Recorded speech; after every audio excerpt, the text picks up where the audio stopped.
Today we did a 7.4 kilometre observation from Melville Bowling Club to the South Perth boat ramp. Here is the location in Melville, and here is the location near the South Perth boat ramp. Okay, so this is the torch on strobe and the laser, and I'm observing it through the P900 7.4 kilometres away. This first bit of footage is just us setting up, getting all the cameras set up, and my assistant testing the laser and the torch.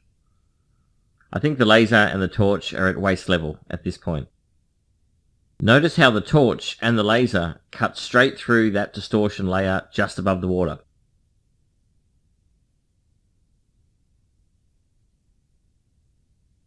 So this is the torch at 1.75 metres. The P900 is about 0.5 of a metre above the water.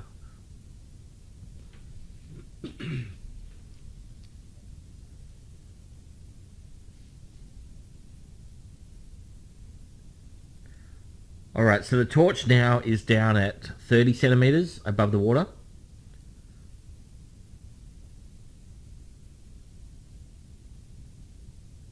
Still really visible.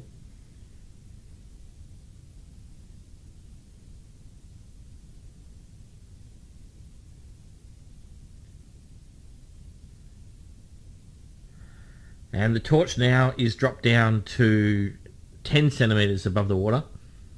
It's basically laying flat on the sand, about a foot up from the water edge. It's as low as we can get the torch, basically.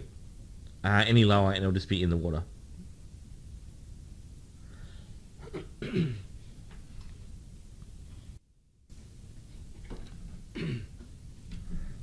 This is a shot of the torch sitting on the sand 10 centimetres above the waterline. If that torch was any lower, the water would have actually washed over the torch. So that's as low as we can get the torch without it getting wet. About 10 centimetres off the ground. But yet we can still see that torch clearly. That torch is 7.4 kilometres away.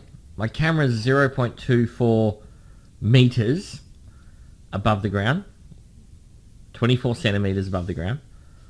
We should get 2.51 metres of hidden and 4.3 metres of drop. So that torch is going through 2.5 metres of hidden curvature, or going through 2.5 metres of water.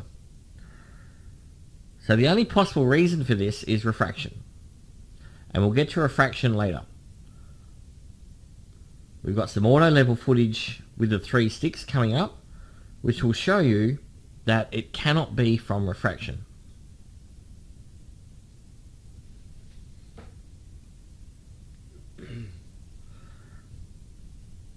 So now we've got the laser and the torch at about 10 centimetres off the ground. You can just see both of them. And my assistant at this point is having trouble holding both at that right on the water level.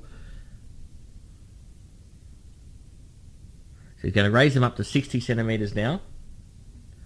And as you can see, we get the laser flash. So that's my powerful laser. We just use the laser for a very short period of time, so we wouldn't get in trouble. And we made sure that no ducks were harmed in the making of this film. In the front there, you've got the Black Swan, which is on the WA emblem. And we can clearly see the laser flashing the camera.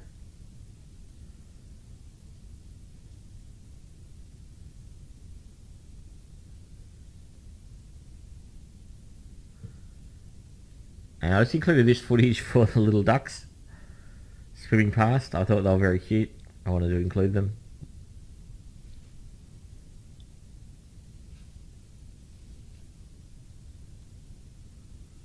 They come in to say hello.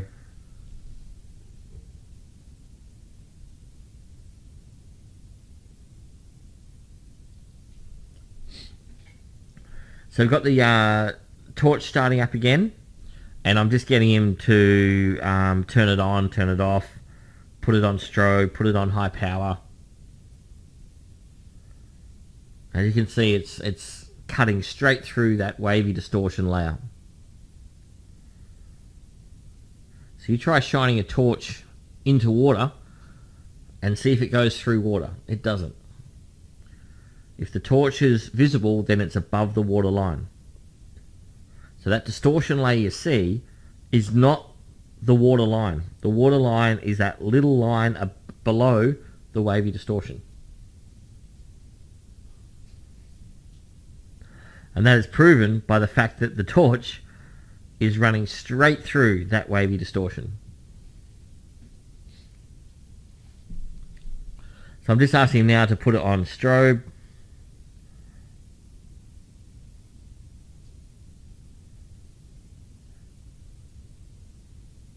And remember, the camera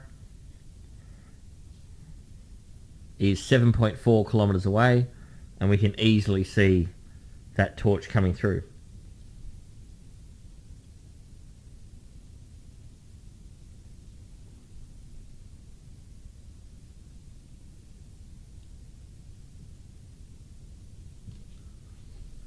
That's the 2400 lumen torch that I got from Jaycar. It's a very good alternative to the laser because it's legal, first of all, and you're not going to get in trouble using it, and it gives you a really easy target to look at. You don't need to aim it left or right. You can just turn it on, put it on strobe, and it's quickly and easily visible. Alright, so I hear some people saying, well, that's all just refraction around the curve. Alright, we'll bring on the 3 sticks and the auto level, and let's test that out. We should see 4.3 meters of drop from the parallel line to the water.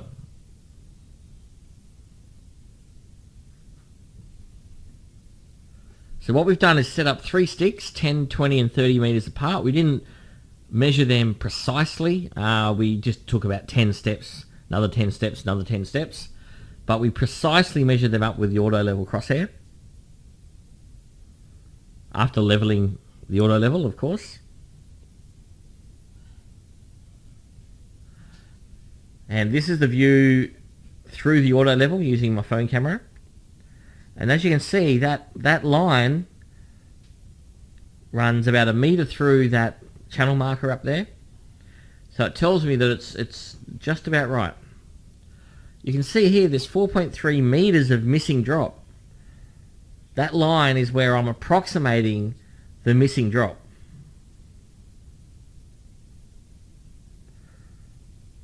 So if the auto level is looking at a parallel line to the water surface, we should see that amount of drop down from the orange line. But we don't. The auto level line is running straight through the laser and straight through the torch. That movement of the auto level is just me moving around the auto level, moving between my P900 and the auto level camera, just checking them. It's a bit muddy, so you get a little bit of movement, but the compensator inside the auto level will always bring it back to where it wants to be. And this is just a little bit later in the night now, and I'm going to, towards the end of the night, and I'm going to pan around left in one shot to show you the 3 sticks are lined up. So this is an important bit of footage here. So we have the 30 meter stick lined up perfectly. Then we have the 20 meter stick lined up perfectly.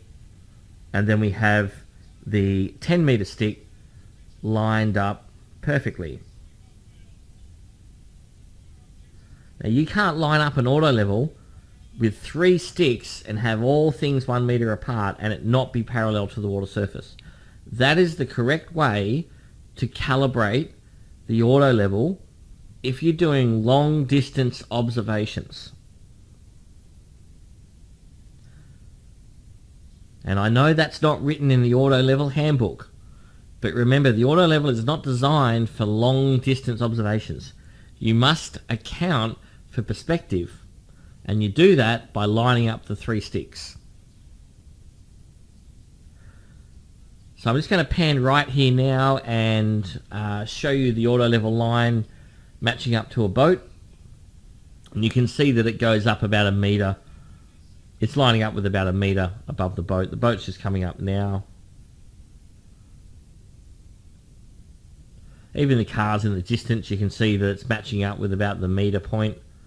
So here's the boat now, and that line is matching up with the back of the deck and about 2/3 up the front of the boat there. And to me, that's approximately going to be a metre off the water surface.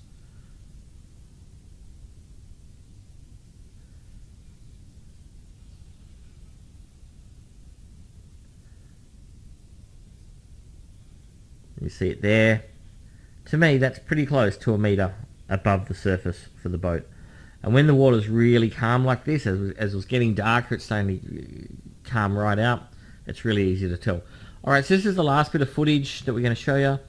And it's just some beautiful footage that we had at the end of the night. As you can see, all the lights from the buildings shining all the way back to us. And then on the left there, you can see the 3 sticks at the 10, 20 and 30 metre mark. And we zoom back in, just beautiful conditions. Following the lights all the way up to the city. And then around about this time, that distortion layer disappears. And now you can see all of the retaining wall. So for the people in the comments who are trying to tell me that the retaining wall wasn't visible, there it is right there. I'm hoping it's not too dark for the footage. On the right there, you can see the tree above the water surface. And as we pan back, beautiful conditions. And we end what was a great day for observations. Thanks for watching.